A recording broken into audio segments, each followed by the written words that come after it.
Hello guys, আসসালামু আলাইকুম। এটা হচ্ছে আমার প্রথম ব্লগ। আমি প্রথম ব্লগ শুরু করতেছি। এটা হচ্ছে একটা কৃষ্ণচূড়া দেখার ব্লগ। তো প্রথমে আমরা শাড়ি পরে যেতে চেয়েছিলাম, কিন্তু সকালে এত পরিমাণ বৃষ্টি হচ্ছিল যে যাইতে পারিনি। এই যে বৃষ্টি দেখতেই পাচ্ছেন, এত পরিমাণ বৃষ্টি হয়েছিল যে শাড়ি পরে আর যাইতে পারিনি। তারপর আমরা গেলাম এভাবেই। প্রথমে হচ্ছে শাহবাগ থেকে মেট্রোতে উঠলাম। মেট্রো করে আমরা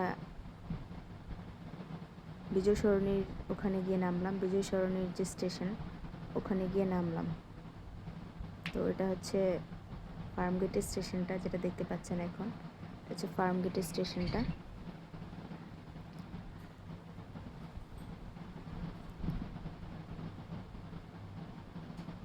তারপরে যেটা হচ্ছে বিজয় সরণির স্টেশনটা। মেট্রোটা গেল এখন মাত্র।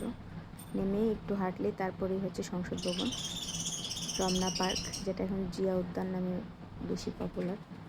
এই যে রমনা পার্কে কৃষ্ণচূড়া এত সুন্দর হয়ে লাল লাল হয়ে ফুটে আছে। এই যে এটা হচ্ছে সংসদ ভবন। সংসদ ভবনের পুরো ভিউটা এই যে হচ্ছে দেখাচ্ছি। তারপর সংসদ ভবনের এই রাস্তাটা দেখে মনে হয় পুরা ইউরোপ কান্ট্রিতে আছে কোনো, এত সুন্দর একটা রাস্তা। আর এত সুন্দর করে চারপাশে ফুল ফুটে ফুটে ছিল একদম। তারপর কিছু খাওয়া দাওয়া করলাম। খাওয়া দাওয়ার পরে সূর্য ডুবে যাচ্ছিল, ডুবে যাবে এরকম অবস্থা।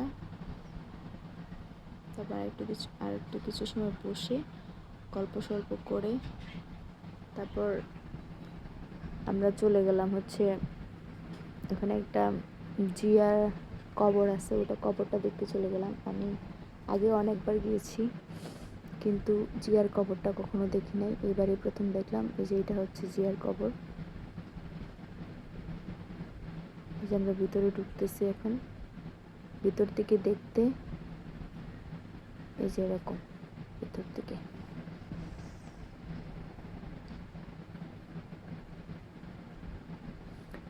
দেখে তারপর আমরা হচ্ছে বাসায় চলে আসলাম আবার মেট্রোতে করে। বিজয় সরণি মেট্রোতে উঠে আবার বাসায় চলে আসলাম। Thanks for watching, bye bye, see you, thanks for watching.